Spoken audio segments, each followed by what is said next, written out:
بسم اللہ الرحمن الرحیم۔ دل کو زندہ کر دینے والی دعا۔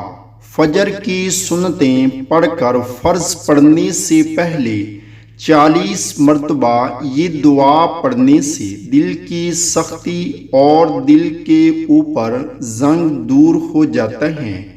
یا حی یا قیوم لا الہ الا انت برحمتک استغیث۔ بہترین ذکر کون سا ہے؟ حضرت جابر بن عبداللہ نے کہا، میں نے رسول اللہ صلی اللہ علیہ وآلہ وسلم کو فرماتے ہوئے سنا، سب سے بہترین ذکر ہے لا الہ الا اللہ، اللہ کے سوا کوئی عبادت کے لائق نہیں۔